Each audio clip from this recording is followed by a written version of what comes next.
Ce soir, nous allons parler du Tchad où Macron dit se désengager d'un plan de succession. On évoquera également la Mauritanie. L'ancien président Mohamed Ould Abdelaziz a comparu lundi.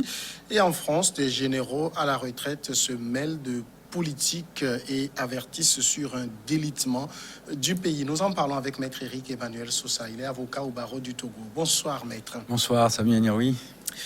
Le Tchad, je suis pour une transition démocratique, pacifique, inclusive. Je ne suis pas pour un plan de succession. Ce sont les mots du président français Emmanuel Macron qui a condamné hier mardi avec la plus grande fermeté la répression au Tchad où au moins 2 personnes ont été tuées selon le bilan communiqué hier. Mais tout ça, cette phrase d'Emmanuel Macron ne laisse personne indifférent. Je ne suis pas pour un plan de succession. Peut-on dire ça hier mardi, alors qu'il y a une semaine, on était allé adouber ces nouvelles autorités tchadiennes, surtout le fils d'Ebi? Bien, là on est dans en même temps macronien. C'est-à-dire que, en fait, on n'est pas à un paradoxe près. La semaine, vendredi dernier, au moment des obsèques qui ont été données à Idriss Déby, on aurait souhaité avoir déjà entrevu la position officielle de la France par rapport à ce qui se passait. Ouais. C'est-à-dire que, vous l'avez dit, on est venu comme donnant un adoubement au jeune général, fils d'eux. Bon, et puis, maintenant que le fils d'eux se comporte exactement comme ils ont toujours fait, c'est-à-dire quand l'opposition proteste, c'est la répression sanglante, on vient dire, je ne vais pas cautionner un plan de succession. Le plan de succession était déjà présent au moment où il y était, il y a une semaine. Oui. Le jour même où on a annoncé le décès d'Idriss Déby, on nous a déjà proposé, on ne sait pas comment ça a été conçu, on nous a proposé un plan de transition. Bon, on a consulté qui? Quand on a rédigé la charte, qui en étaient les auteurs? On a convoqué la société civile, on a convoqué les partis d'opposition, le président Idriss Déby, bon, même si les grands, les opposants les plus calibrés, oui, hein, n'ont pas participé aux élections présidentielles. À l'occasion de cette charte de transition, on aurait pu les appeler. La nation tchadienne nous appartient tous. Voilà, nous sommes à une heure grave de drame national. Le président élu vient de décéder, après 30 ans de règne quand même. Bon, venez, on va s'asseoir et on va envisager les choses. Si on a décidé, puisqu'on a décidé de mettre la Constitution quasiment sous la moquette, hein. On a marché dessus, hein. Bon, alors, on approche les gens pour leur parler. Ce qu'on n'a pas fait. Un carteron militaire a décidé de prendre les choses en main, sans demander l'avis de personne. Alors, quand le peuple dit, non, nous voulons l'application des tests, nous voulons une transition qui soit un peu plus civile. Qu'on parle de civil, c'est pas uniquement par opposition à militaire. On parle là en termes de civilité, d'accord? La réponse, c'est on tire dessus. On a vu à côté, au Soudan, il y a 2 ans, oui, quand El-Béchir est tombé, qu'est-ce qui s'est passé? On a fait une transition avec tous les partis d'opposition. Elle était totalement inclusive. Or là, on a des gens qui décident que non, la leur ne le sera pas. Et maintenant, à M. Macron de rappeler qu'il souhaite, lui, une transition pacifique, inclusive, etc. Mais que ne l'a-t-il pas dit vendredi dernier à ces gens? Et les autres, on sait que Moussa Faki Mahamat est à N'Djamena en ce moment. Bon, on se souvient, quand le cas s'est produit au Togo, celui qui était son devancier, je m'en souviendrai toujours, Alpha Oumar Konaré, nous a parlé de Debacheri. Il a gueulé tellement fort que beaucoup de chefs d'État africains l'ont entendu et sont venus ici dire aux Togolais, vous devez absolument faire en sorte que vous rentrez dans l'ordre constitutionnel. Ce qu'on a fini par faire. puisque on a organisé une transition, il y a eu un chef d'État intérimaire qui a organisé les élections, auxquelles l'actuel chef d'État s'est présenté. Ben, on n'a pas ça actuellement au Tchad. Ils nous promettent une transition de 18 mois. Mais je suis toujours effaré par les gens qui décident, après une période de crise, du temps de la transition. C'est comme des gens qui tirent sur un arbre pour le faire grandir. Ils savent, eux, à quel moment ça va faire de l'ombre, à quel moment ça va porter des fruits. C'est des semailles, simplement. Attendons au moins que les conditions climatiques, naturelles, etc., favorisent l'éclosion de quelque chose, ou qu'on puisse faire moisson de paix, tout au moins, à défaut de pouvoir tout régler. Mais non, ils disent que c'est 18 mois, et peut-être renouvelable. Et avec ça, on nous dit, on n'est pas dans un plan de succession. Mais si, le plan de succession, il est déjà posé, puisque le patron, c'est le fils, le généralissime 4 étoiles, là, qui a obtenu 1 grade à chaque anniversaire. Non, mais il faut arrêter, quoi. Il faut arrêter. Non, là, sincèrement, bon, ok, on va pas condamner non plus. La semaine dernière, on était en train d'expliquer, pour des raisons de pure géopolitique, parce que, bon, le Tchad est importantissime pour Barkhane. Le Tchad est, disons, un élément clé dans tout le dispositif. C'est la raison pour laquelle on ne peut pas accepter que les choses se dégradent au Tchad. D'accord. Mais là, en ce moment, elles se dégradent. Est-ce qu'on peut considérer ces mots quand même d'Emmanuel Macron comme une sorte de revirement, finalement? Non, ce n'est pas un revirement, parce que quand vous avez dit que la semaine dernière, il était parti à Doubé, bon, le mot est un tout petit peu exagéré. J'avais dit déjà à ce sujet que Macron est dans la mesure, c'est-à-dire la mesure diplomatique qui sied. Bon, on a tous été pris de court par cet événement. Oui. Et il ne s'agit pas, dès le lendemain, commencer à donner de la voix et à condamner la jeune qui a pris les affaires. On n'avait pas encore enterré Idriss Déby. Bon, les Tchadiens eux-mêmes, même les plus grands opposants, n'ont pas non plus donné de la voix pour protester de façon assez sonore. On ne les a pas entendus non plus, en étant honnête. Alors, pourquoi est-ce que ce serait à Macron qu'on demanderait de dire quelque chose quand tout à côté, tout le monde s'est tu? Quand l'UA ne s'est pas encore prononcé, parce que habituellement, c'est quand même... la France a toujours, depuis un certain temps, depuis en tout cas François Hollande, cette méthode diplomatique. Elle attend toujours de savoir ce que les Africains disent avant de commenter quoi que ce soit. Voyez-vous, c'est une attitude qu'on ne peut pas condamner, et elle est, c'est ce que je dis, dans la délicatesse diplomatique. C'est la raison pour laquelle, la semaine dernière, peut-être, il n'avait rien dit, il a accusé le coup. Il n'était pas seul à N'Djamena, beaucoup sont allés. Bon, malheureusement, ils ne peuvent pas donner de leçons aux petits. Bon, donc, ils y sont allés pour rendre hommage vraiment à leurs collègues décédés. Fort bien.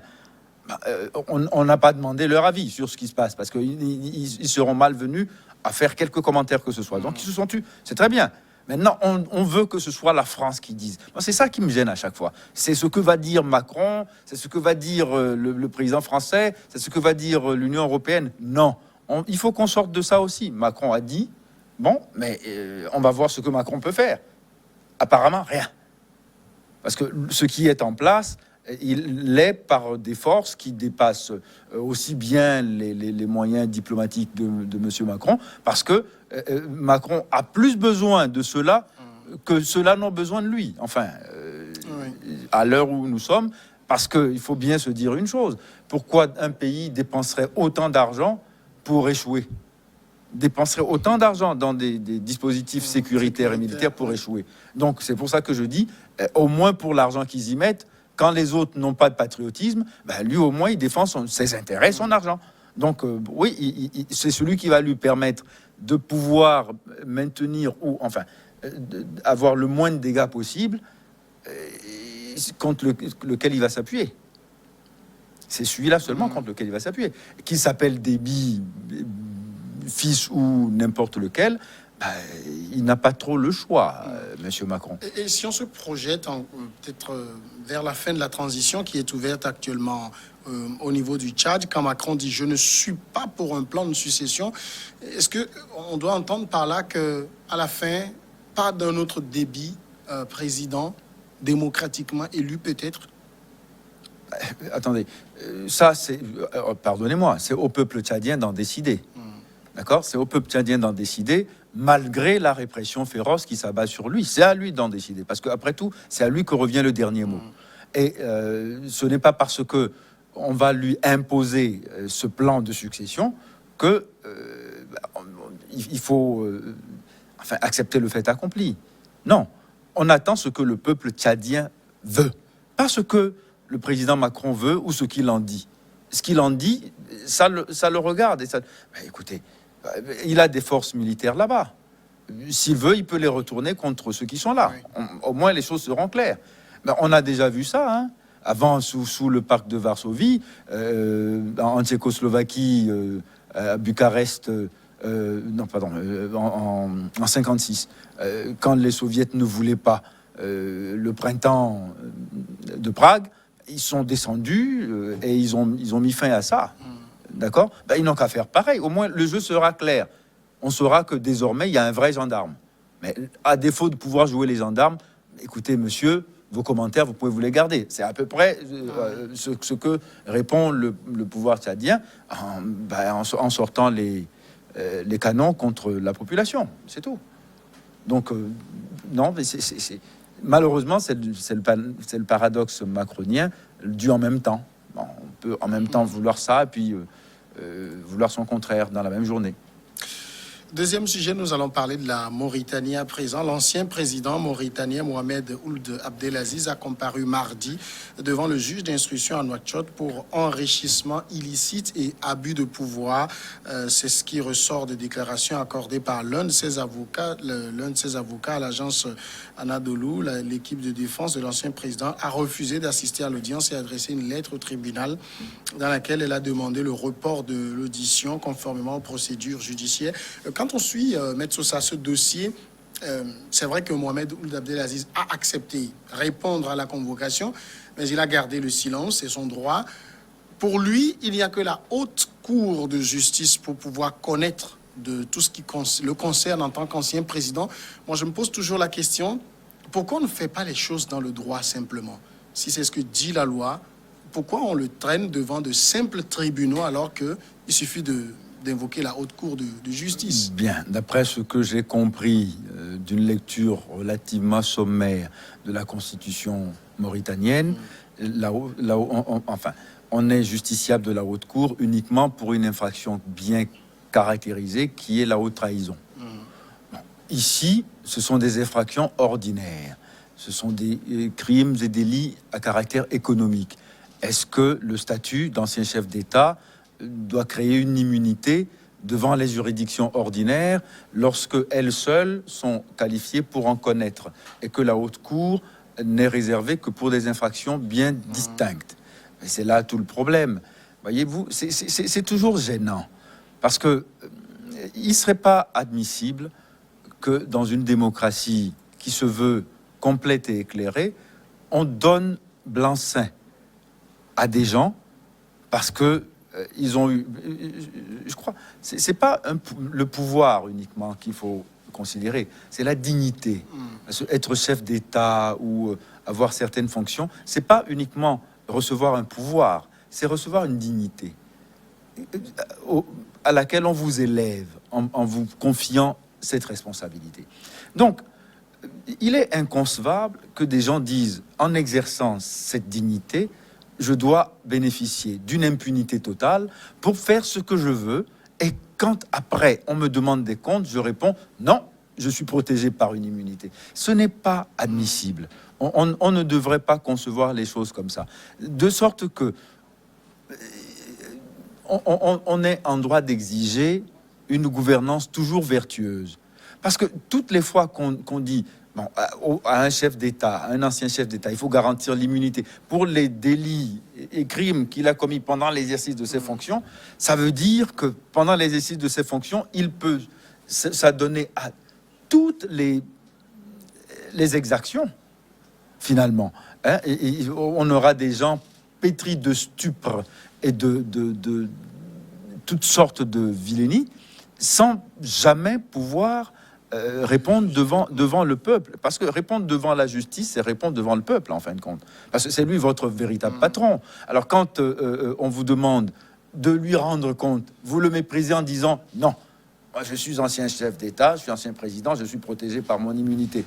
Et les juges ordinaires ne sont pas dignes de moi. » De ma grandeur d'ancien chef d'État. Mais il y a beaucoup de pays dans lesquels même les chefs d'État en exercice sont poursuivis en justice quand ils font des choses. En Israël, par exemple. Oui. Bon, les anciens chefs d'État israéliens sont poursuivis et emprisonnés pour des délits de droit commun.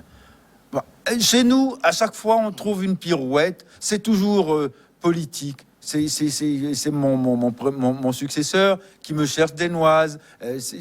Non, il faut arrêter ça. Sincèrement, je pense que, vous savez, celui qui a dit que la démocratie est un luxe pour les Africains, c'est le président Chirac qui l'a dit. Oui. Dans le contexte, il le disait parce qu'il avait conscience d'une chose, c'est que nous avons trop cette propension à nous détacher de ce qui est légal. On a l'impression que ça nous encombre. Alors on trouve tout moyen possible pour tordre le cou à la loi. C'est la raison pour laquelle il a dit ça. Ça nous a fait mal, mais en observant les choses, en observant comment les principes démocratiques se dégradent dans nos pays, notamment en Afrique francophone. Elles se dégradent. Regardez, au fur et à mesure, les pays qui faisaient exception sont en train finalement de se banaliser, en se gondouanisant, en faisant à chaque fois des choses qui répugnent justement à la vertu démocratique. Donc vous voyez, c'est pour ça que non, on ne peut pas être d'accord avec ça. Sa défense est très mauvaise. Enfin bon, en disant tout le temps, je ne vais rien vous dire parce que en fait, je vous méprise. C'est ce qu'il est en train de leur dire. Comment voulez-vous qu'on accepte ça? Ce qu'il dit, c'est que il est prêt à parler devant une haute cour de justice. Et jusque-là, quand on regarde la manière dont il procède, on n'avance pas sur le dossier parce que on a envie de l'entendre, mais il ne parle pas. Il veut aller devant une cour de justice qui n'est pas qualifiée pour ce genre de délit. Alors, c'est le serpent qui se mord la queue. Donc, en fin de compte, c'est lui qui est en train, finalement, de jouer, en fait, sa propre carte. C'est lui qui décide. Il a le droit de ne pas parler, mais finalement, il va subir une condamnation parce qu'on a des charges contre lui pour lesquels il n'a pas pu développer des moyens de défense. Donc, à un moment donné, c'est comme ça. C'est-à-dire que en justice, on met la tare d'un côté, et pour contrebalancer, il faut mettre des moyens de défense. Oui. Et si les moyens de défense permettent à la balance de pouvoir s'équilibrer, vous gagnez. Ou si ça penche du côté de la défense, forcément, l'accusation elle est complètement neutralisée. Mais bon, en ne vous défendant pas du tout, vous donnez une chance à l'accusation de l'emporter par défaut. Mais on connaît l'histoire politique très mouvementée de la Mauritanie. C'est entre Ould Abdelaziz et Mohamed Razouani, son successeur, qu'il y a eu le premier passage de témoin entre deux chefs d'État élus. Est-ce que le pays est suffisamment, j'ai envie de dire, serein pour se permettre une telle procédure à l'encontre d'un ancien président général de son État? Alors, il faut bien que ça commence, général ou pas, il serait infirmier que ce serait tout à fait pareil. Non, il faut qu'on perde l'habitude de présenter les galonnés comme étant exceptionnels. Non, c'est pas parce que ils détiennent les armes qu'ils ont un pouvoir quelconque sur les populations et sur le reste des hommes politiques. Non, pas du tout. C'est-à-dire qu'en fait, on a été tellement terrorisés par les corps habillés et leur façon de gérer les pouvoirs dans nos pays, même quand après ils ont fait le blanchiment civil en quittant l'armée, on a toujours cette espèce de, c'est pas une phobie, c'est une hantise que forcément, on les crédite de toutes les qualités. Alors ils dirigent les sociétés d'État parce que les civils n'ont pas de cerveau pour diriger les sociétés d'État. Non, mais c'est toujours comme ça. Non, qu'il soit ancien chef d'État et général ne lui donne absolument aucun droit ni aucun caractère exceptionnel pour exiger ce qui n'est pas admissible.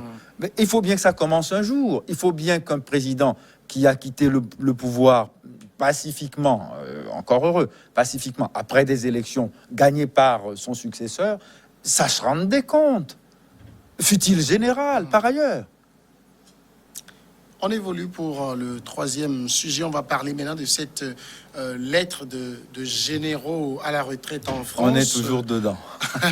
C'est une France en péril, en proie aux hordes de banlieue et à la guerre raciale qu'ils décrivent. Face à cette situation, une seule réponse possible, l'éradication de ce danger avec une armée qui serait prête à soutenir les personnalités politiques engagées dans une démarche de sauvegarde de la nation. Si rien n'est fait, écrivent-ils, l'explosion est prédite avec l'intervention de militaires dans une mission périlleuse de protection de nos valeurs civilisationnelles. Cette lettre de ces généraux n'est pas passée inaperçue. La classe politique en fait aujourd'hui son chou gras. On a vu la réaction de Florence Parly, très vive, qui a dénoncé une tribune irresponsable. D'abord, est-ce que vous pensez que le ton de cette lettre qui parle de délitement du pays, est-ce que le ton n'est pas un peu osé aujourd'hui? Écoutez, le ton est osé, mais vu ceux qui le portent, vu leur pédigré, vu leur, on va dire, leur profil civil et sociologique, quand on le dit que l'armée, l'armée française est d'extrême droite ou a de fortes contenance des extrêmes droites, c'est une façon de le confirmer. Oui. Parce que eux, ils voient des guerres civiles partout. Dans chaque rue. Il suffit qu'il y ait quelques Arabes pour que les rues soient dangereuses. Oui, d'accord, ok. On va leur donner raison sur un point. C'est vrai, comme par hasard, ces derniers temps, il y a eu beaucoup d'événements à caractère terroriste qui ont été commis par des gens qui se revendiquent d'un islam radical. Certains sont immigrés, eux-mêmes venus récemment en France, d'autres sont nés en France et étaient français depuis toujours, depuis leur naissance. Leurs parents l'étaient probablement aussi, peut-être quelquefois leurs grands-parents. Et ils se sont radicalisés et ils ont posé des actes qui posent des questions.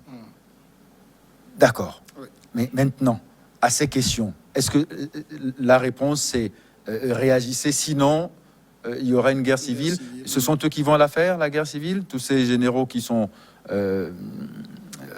comment dire, à la retraite, ils vont faire la guerre civile. C'est ça. Et où ils appellent ceux des casernes de faire la guerre civile. Ils vont la faire contre qui? L'ennemi qu'ils nous désignent, il est où?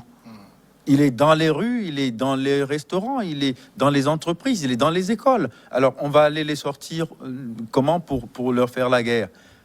Non, mais attendez. Ou alors, ils vont nous dire, d'accord, alors pour chaque attentat commis, on va aller détruire une mosquée. C'est ça, la guerre civile dont ils nous parlent? Non, mais donc, vous voyez, quelquefois, il arrive aussi que, à force d'avoir trop porté le képi, l'esprit ne puisse plus s'envoler au-dessus du képi. Ça restera du képi, et c'est ça. Là, ils nous font du ras du képi. Parce qu'on ne peut pas accepter ce genre de déclaration de la part d'anciens militaires, tous généraux quand même. C'est-à-dire que là, on est dans le haut de la crème de l'armée. Et ce sont eux qui voient des ennemis partout et qui voient se profiler une guerre civile en France. Écoutez, quand ils nous disent qu'ils nous auraient dit qu'il y a 10 ans, on égorgerait un professeur même la veille de cet événement, personne ne l'aurait imaginé. Le 13 novembre 2015, la veille ou même le jour, quelques minutes avant que ça n'advienne, personne ne pouvait l'imaginer. Pourtant, ça s'est passé. C'est ça, les actes terroristes. C'est quelque chose d'odieux. Mais c'est pas comme ça, en menaçant à demi-mot les hommes politiques, en les appelant à une responsabilité. C'est laquelle? Qu'ils ferment les frontières et qu'ils sortent les Arabes. Comme ça, au moins, on est sûr qu'on est en sécurité. C'est faux, on ne le serait pas plus. On a vu, ça fait le chou gras de Marine Le Pen. Et elle attend que ça. Mais elle compte dans les casernes beaucoup de ses électeurs. Faut pas l'oublier, ça. Très souvent, c'est ça. Les gens du GUD qui, à l'université, terrorisaient les communistes et les étudiants communistes et socialistes, en général, quand ils finissent, ils vont dans l'armée. Hein. Donc, rien ne change de ce point de vue-là. Marine Le Pen, enfin, l'extrême droite et l'armée, et les anciens militaires, ont toujours eu, disons, une espèce de proximité idéologique qui, aujourd'hui, ne se cache plus. Elle s'exprime à haute voix. Ils ne sont plus tenus au devoir de réserve. Alors, voyons, c'est d'un courage extraordinaire. Non, mais écoutez, qu'ils se contentent de jouir de leur retraite paisible et qu'ils laissent les Français essayer tant bien que mal de régler des problèmes qui sont importants, qui préoccupent naturellement aussi bien les citoyens ordinaires que la classe politique, mais c'est pas avec ces rodomontades et ces coups de menton qu'on va régler les problèmes actuels que crée le terrorisme. Mais écoutez, ces gens-là ne se rendent pas compte que même dans les pays musulmans, arabes, et dans des pays africains, on a les mêmes problèmes. Oui. Est-ce qu'on est en train de hurler à la guerre civile depuis que Boko Haram est en train de faire des massacres au Nigeria, au Cameroun et même au Tchad? Qui sont les victimes de Boko Haram? Exclusivement des musulmans. Alors, eux, ils voient une guerre de civilisation. Enfin, bon, ils ont la vue embuée par cette espèce de tour de verre dans lequel ils se sont enfermés. Et les remugles de leur haine contre les Arabes ont opacisé complètement les vitres et ils ne voient plus ce qui se passe à l'extérieur. Ils s'observent entre eux et ils se font peur tout seuls entre eux. Mais laissons-les mourir de leur propre poison. Maître Sosa, merci. La pause tout de suite et après le journal, on revient pour Regard croisé.